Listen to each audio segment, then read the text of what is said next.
Okay. Can we hear me now? That was so stupid. That was so stupid. Okay. I'm writing in the chat that I'm going back live. Alright. That was so... I still don't really understand. It's not letting me use the main mic.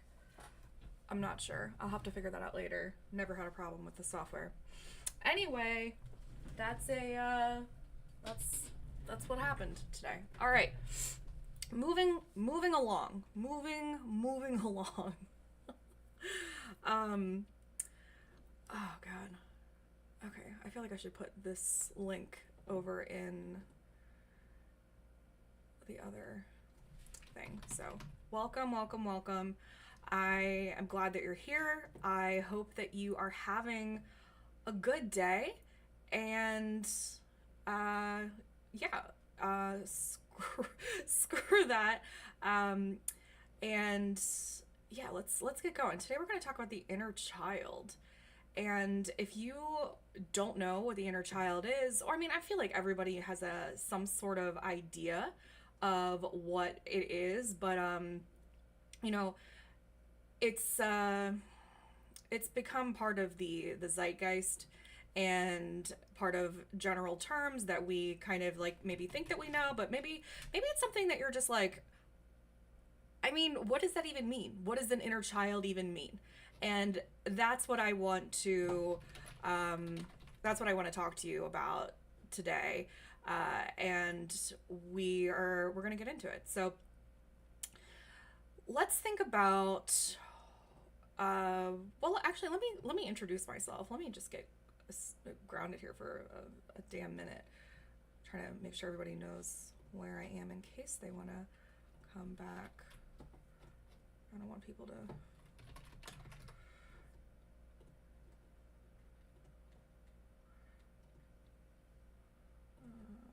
see this old one and go over there.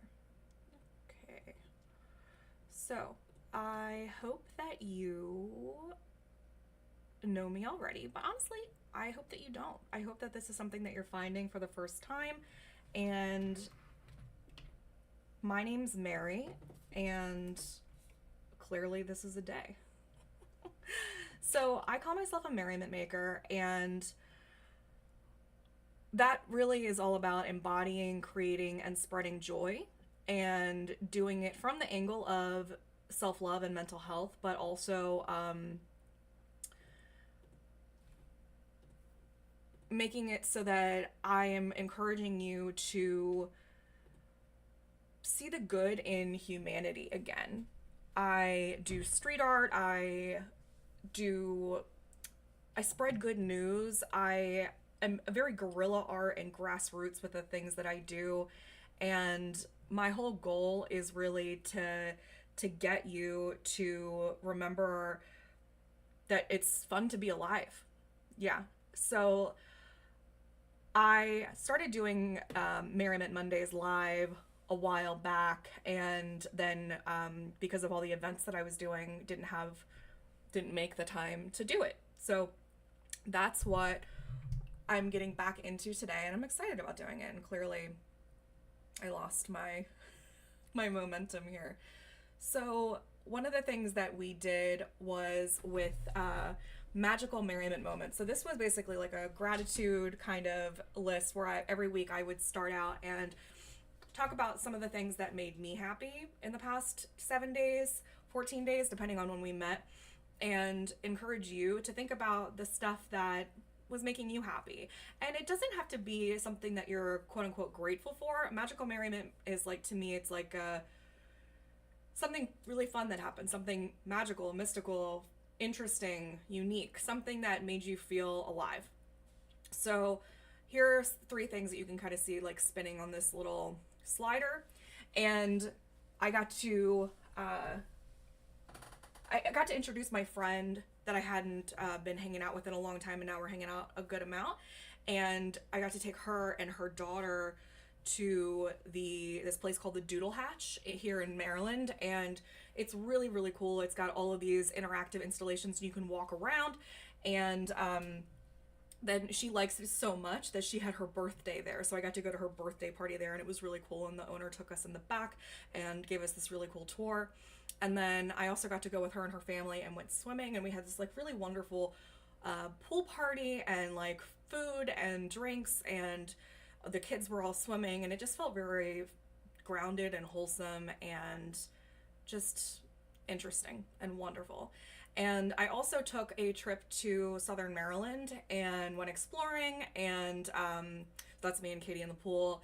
And the other one is one of the installations at Doodle Hatch. And then that is a picture of an installation at Anne Marie Sculpture Gardens, which is one of the places that I visited when I was in Southern Maryland and I was out there exploring.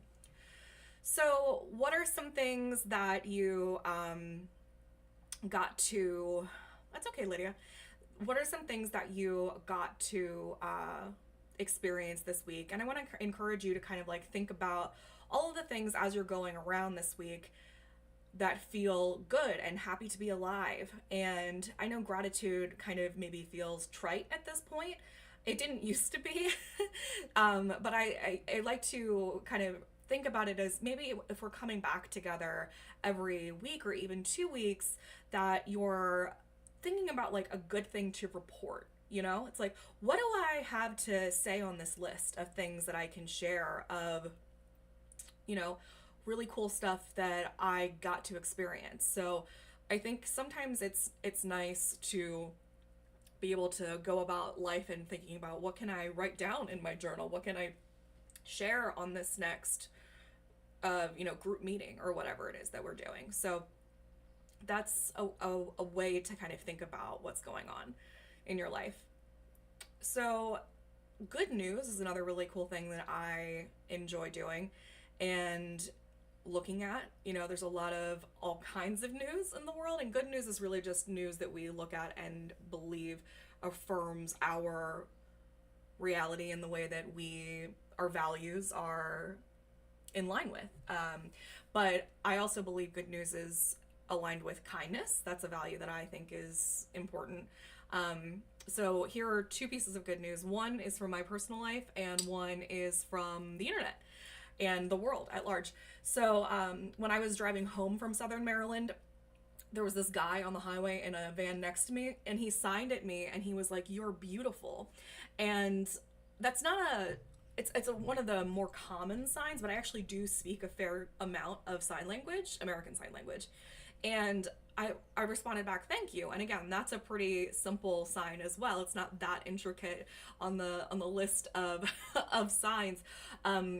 But it was really fun and kind and wholesome, and I really enjoyed that it wasn't necessarily like sexual or sleazy or anything. It was just a compliment, and it felt really cute and fun and innocent, and we were able to also we weren't deaf, and we were both communicating with sign language, and I thought that was extra cute too. Like, I don't know, I just thought it was really interesting, and I wanted to share that.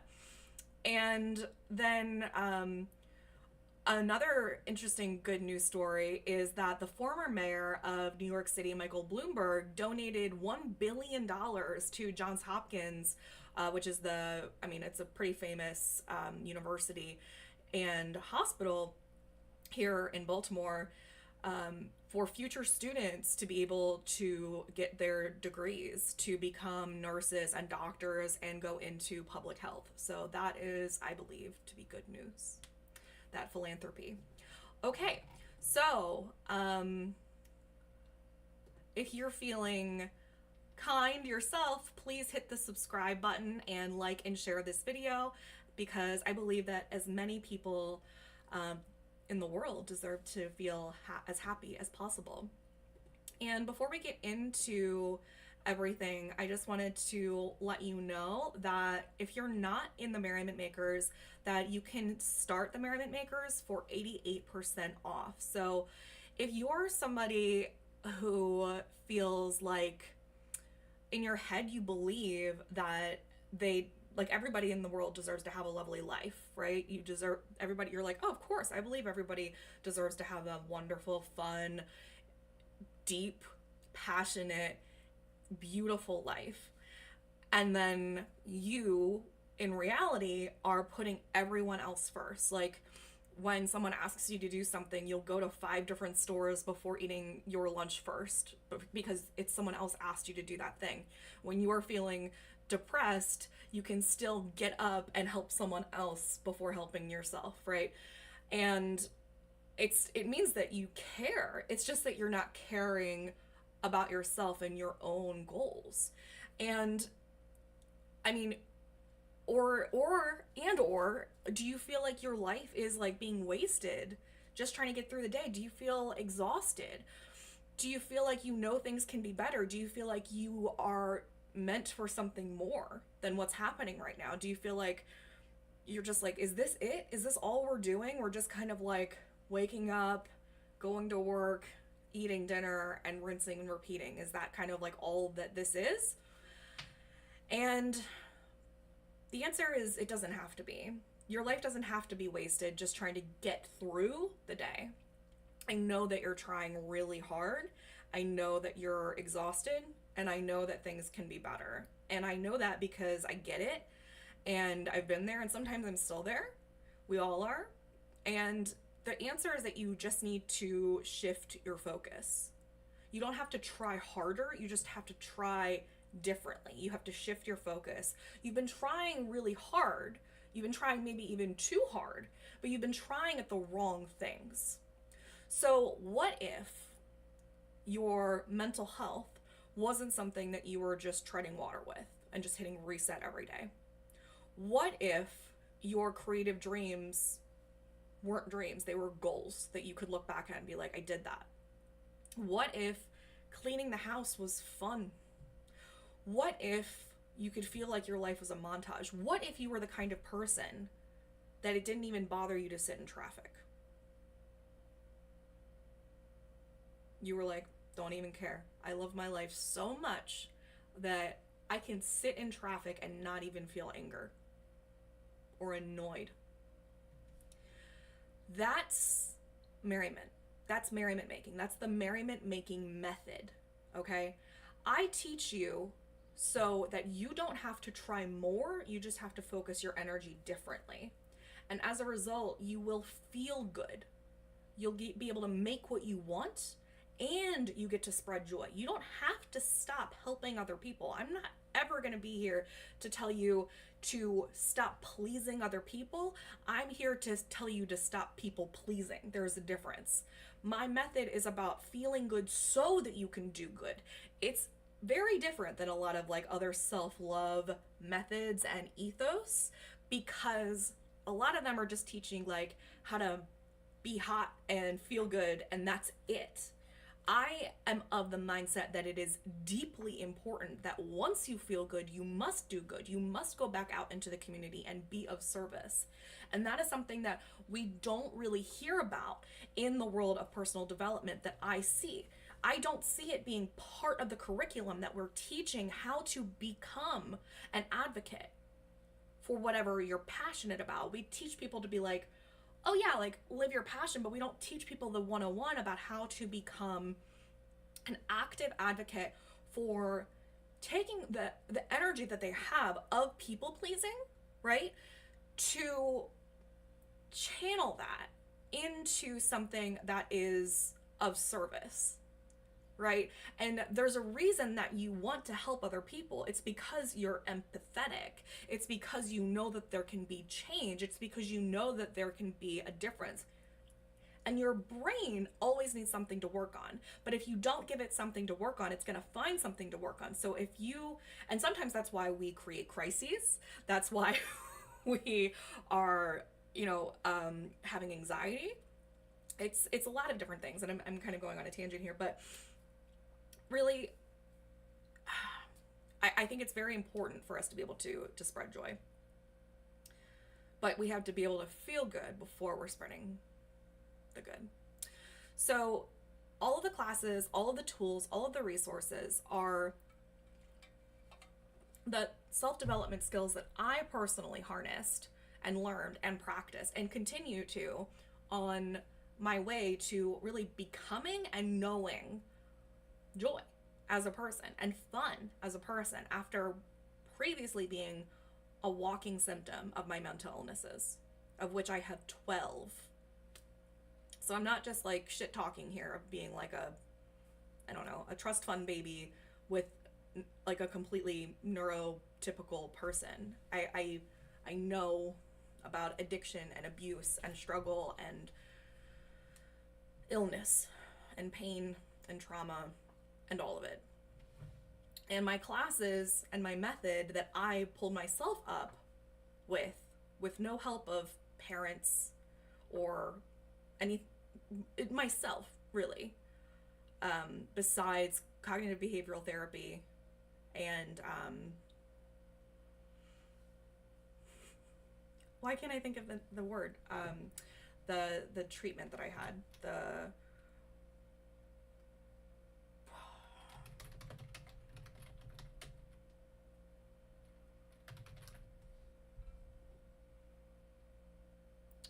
it's not EFT, it's oh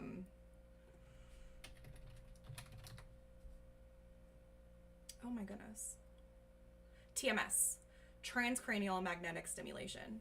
That helped a lot, but it's also gone away. So anyway, my classes are all about focusing on teaching you self-love and personal development through different ways that work for you. It's like, you can see if you've been looking on the side here, these are all examples of the classes. So like celebrating yourself, playing, practicing pleasure, being weird, healing your inner child. We're going to talk about that today.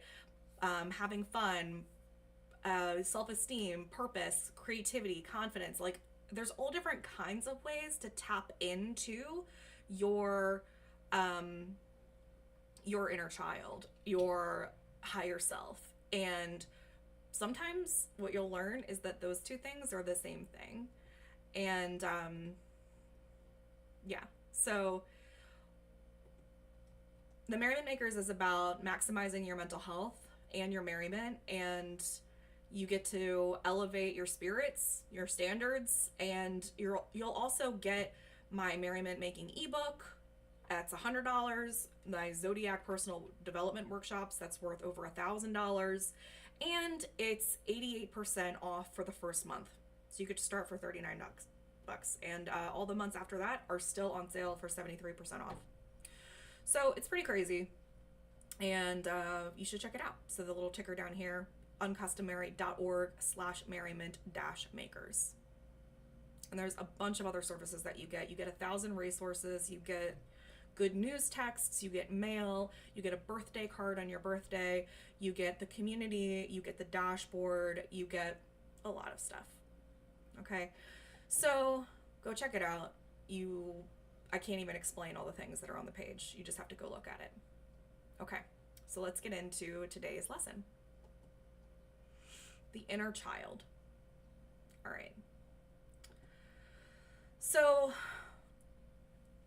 like we were talking about with the different kinds of lenses, inner child work is literally just another term or technique of examining your blueprint and history as a person to find out what you're still struggling with and why. So, personal development is really just all about creating more ease and flow in our individual lives, right? Like we want to be able to do things better, easier, more peacefully, not have as much struggle. And merriment making is about doing that while also feeling joyful and playful and alive and enthusiastic. And the end goal being able to give back to the community as it connects with our own values. So to create more ease and flow, you first need to notice where the biggest disruptors are right now in your life, aka the blocks. People might call them limiting beliefs, blocks, disruptors, whatever you want to call them, okay? So you can work like one of two ways. You can find the block and then try to figure out how that block got there, or you can try to figure out where the blocks are coming from in the first place. Almost any expert's going to tell you to pick the latter option, meaning where are the blocks coming from. Think about it like a river.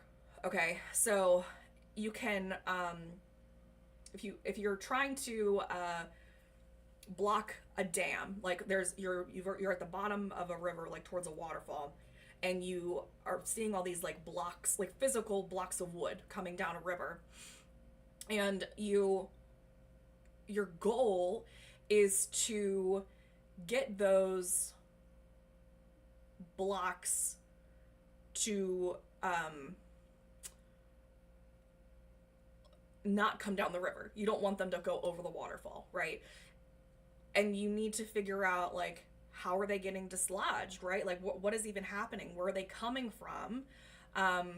Or you can, and you need to get them like to go back on the wall that they're coming from, right? But you don't know how far back they are. You don't know how they're coming unglued or where they're at. Like you don't know anything. All you are is like a person that's like in the water, really far down towards the waterfall, and you just see random blocks coming towards you, right?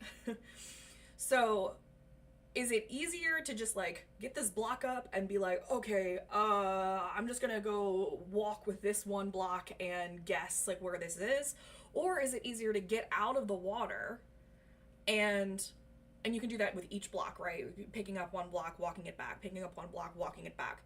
Or you can get out of the water and go back and try to find all like the whole foundation of where the blocks are, right? Like where is this foundation that's losing the blocks from? Where and why is it losing the blocks? Is there some sort of crack? Is there like a beaver that's like, eating through it? Like what's going on? Why are these blocks not staying in place? And yeah, you're gonna lose some blocks and it's gonna be really like weird, and you're gonna lose some stuff on the way down. And that hike up the trail on the side of the water is gonna be weird too. Uncomfortable, annoying, frustrating, but it's going to be more effective over time to go up the stream and plug the leak, the blocks together. It's more effective. Does that make sense? Okay. So inner child work overall is a theory that these blocks are coming from childhood wounds. And so the reason that they're coming through, the reason that we're having these problems at all is because shit happened when you were a kid and it hasn't been dealt with. And maybe we remember it, maybe we don't. And if we can allow our inner child, and this is just a version of ourselves that still lives in us, this is the fact that the only reason we stop being a child is because of time. Okay? The only reason a baby turns into a toddler is because of time. The only reason the body changes shape is because of the way that we age, because of time. But that toddler still was a baby, and the kid still was a toddler, and the adolescent still was a kid, and so on. So, you know how when you're like in a place and they see a kid and they act a little differently, maybe more kind or more gentle, or they're more careful with their language or something like that, or like if you say something like, oh well, I'd really like to do this, but it's for a kid, and people are a little more forgiving, right? We tend to consider the lives of children overall, in theory at least, that they're more precious, that children are more fragile. And that's not incorrect. And there's nothing, like, what if we were to treat adults that way too? Nothing happened where we decided that we were an adult. There are some legalities that come in certain countries and cultures, some traditions, some rituals, some, you are allowed to do this now, da da da da da. But did you ever wake up one day and say, oh, yes, adult, thank you, fantastic? There are some times in your youth where maybe you wish you were more adult due to the desire of freedom. And there are times in your adult life where you might wish that you were more of a child due to the desire of a lack of responsibility. But I doubt there was ever a day where you looked down or looked in the mirror or looked at your life and said, adult. Unless it was out of maybe resentment or fear or an overwhelmed feeling. It was never really like, oh yeah, maybe there was like a milestone of getting a car or being able to vote or something like that. But nothing came with your brain or your body, right? I'm happy to be wrong. Your mileage will vary. But in general, my point is that you are still a kid. You just grew up. And by grow up, I don't mean grow up. I mean, you're older. Your body changed the same way that an infant's body changed to a toddler. A duckling becomes a duck. It's how evolution works. It's just what happens. So your inner child is you. It's another set of desires. It's another set of behaviors. It's another set of principles. And it's not different than you. It just is also you. So keep that in mind as we keep talking. Okay. So going back to the blocks in the water. So your inner child work is a theory that blocks are coming from your childhood wounds. And if we can allow our inner child, so the blocks are coming from childhood wounds, that's what's breaking the water through. And if we can allow our inner child, the past set of beliefs and desires and ideas and things that we had when we were a kid that are still a part of us, to feel safe and stable and satiated, let alone happy, then those blocks, that wall, will get plugged up. Or you can imagine it like falling away, whatever feels better for you. And you're going to come back to feeling like your happiest, most aligned, truest self and nature.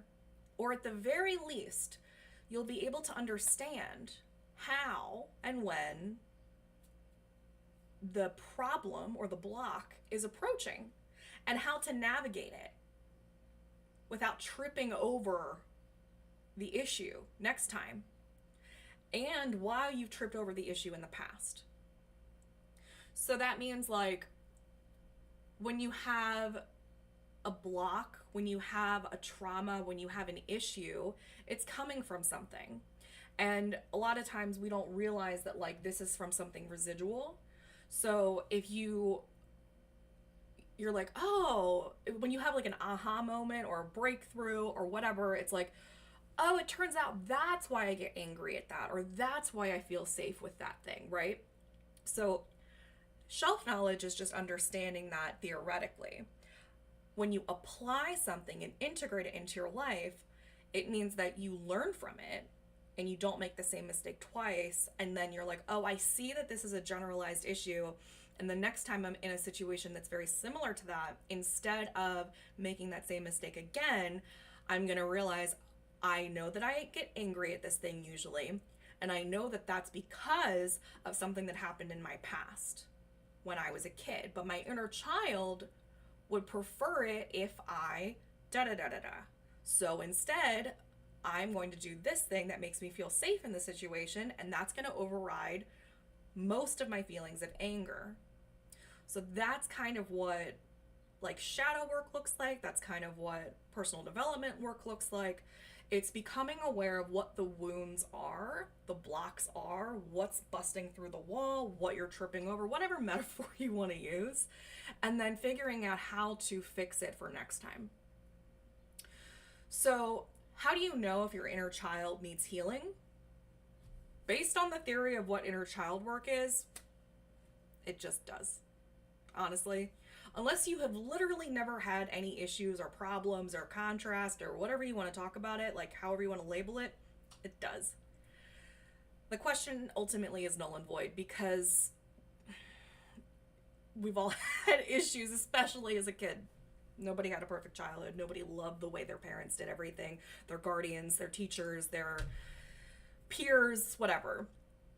Um, and what we need to do is determine what your issue or issues are and how it correlates with your inner child's unmet needs, or potentially in a reversed order.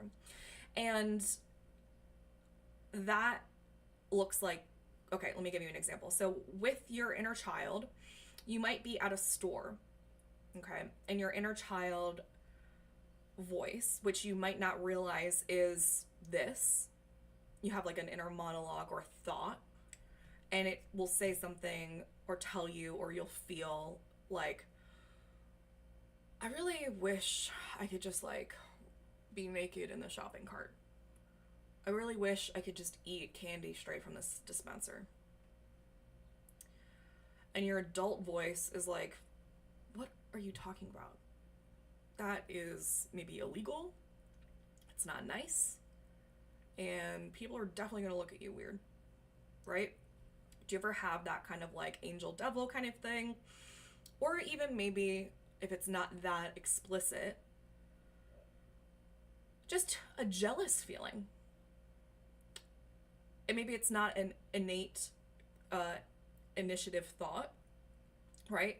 Maybe you see someone doing something, a child, an influencer, someone that you think is reckless, and you say, ugh, must be nice. Must be nice.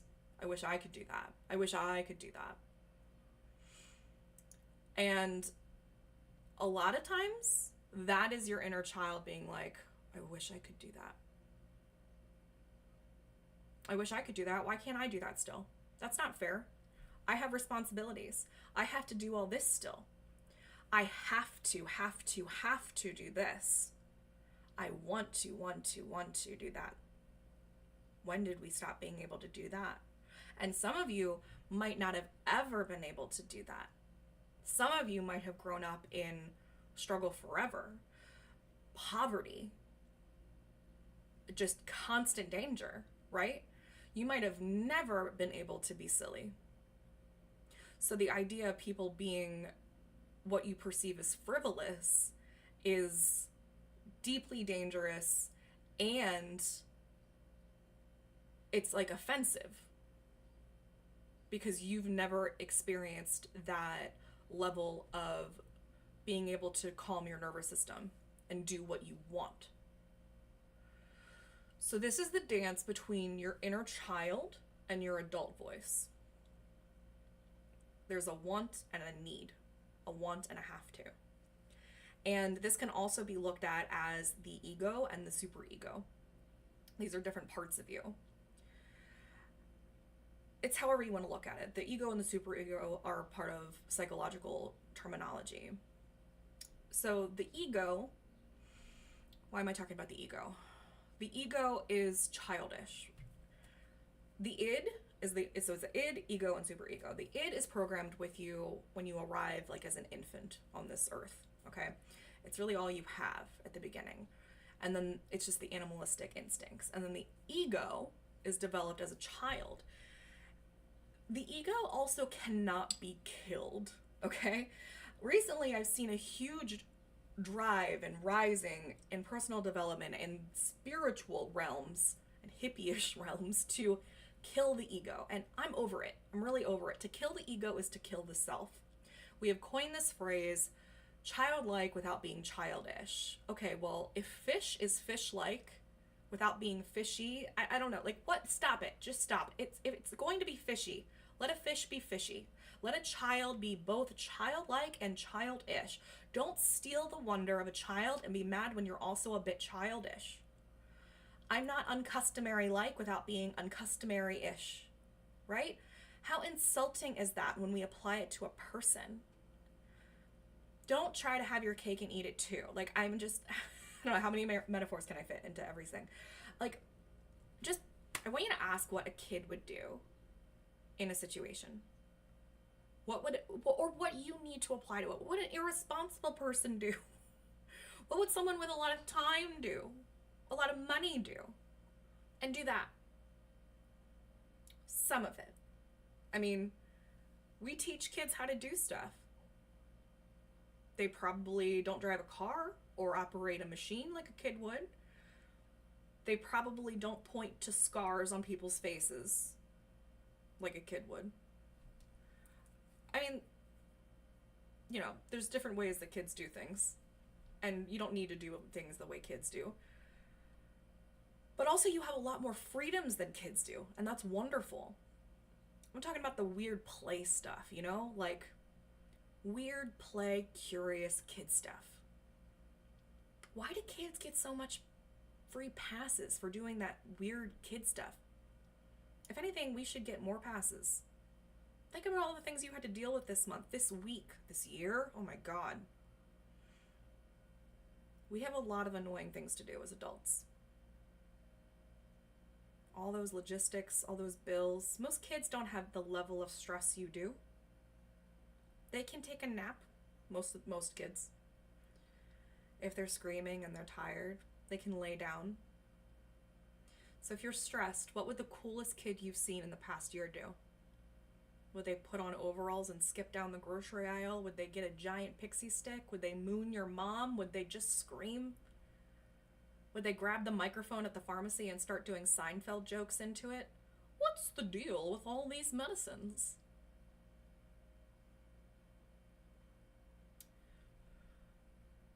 I want you to think about what you want, not what you need, and not what you have to do.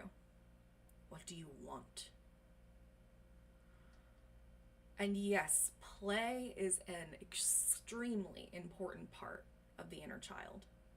And it's pretty much impossible to talk about the inner child without play. And we have a whole episode about that. We also have a whole module about that. We have a whole module about the inner child in the Merriment Makers. We have a whole module about play in the Merriment Makers. We have whole masterclasses about reparenting yourself in the Merriment Makers. So check it out, uncustomary.org/the Merriment Makers.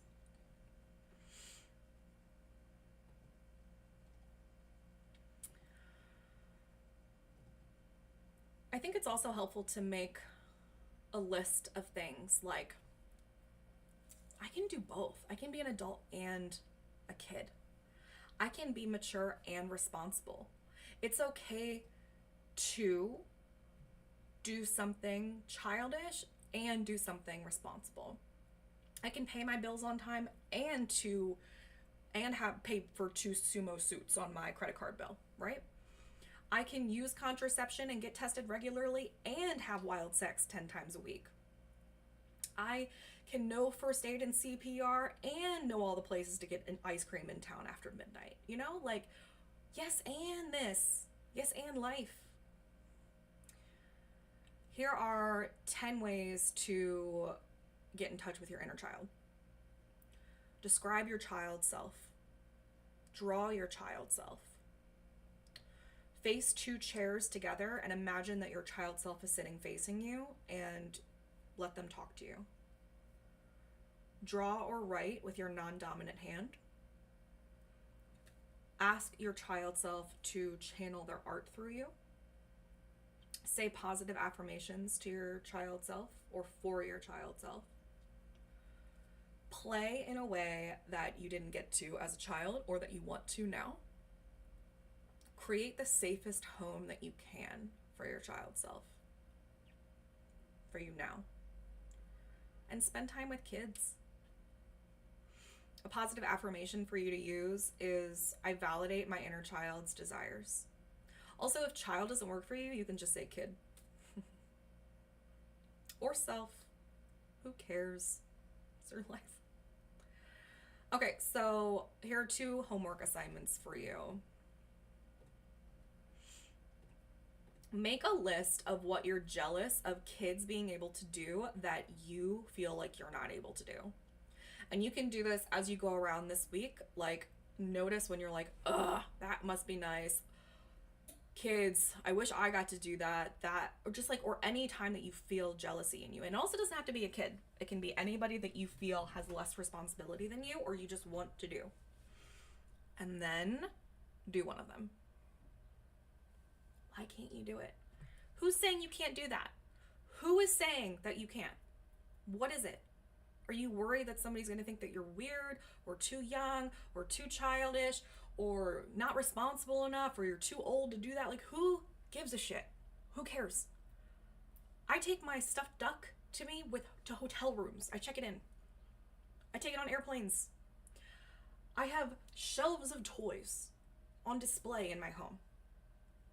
I buckle in pumpkins when I buy them at, pumpkin fields.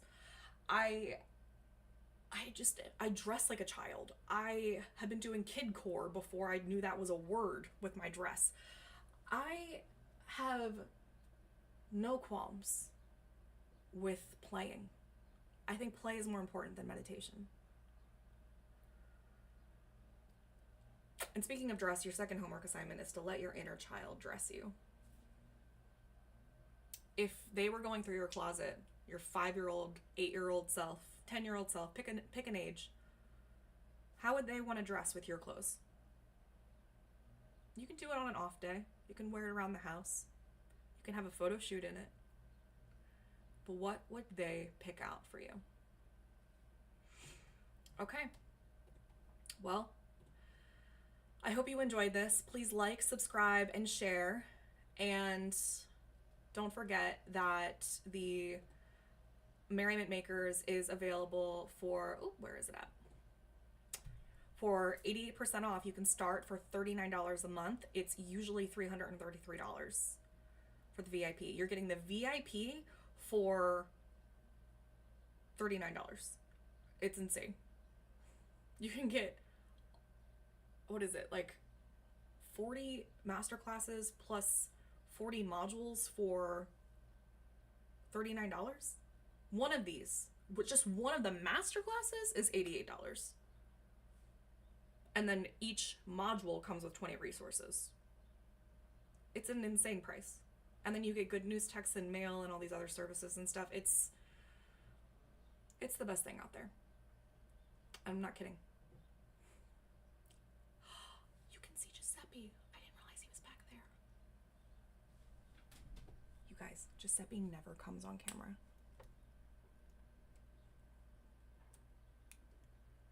Look at him. He hates everything. Look at that little boy. He's huge. He's like a Maine Coon. Okay. I love you. Remember, you have to feel good to do good. I'll see you next. We'll be back in 2 weeks, July 29th, 12 p.m. Eastern.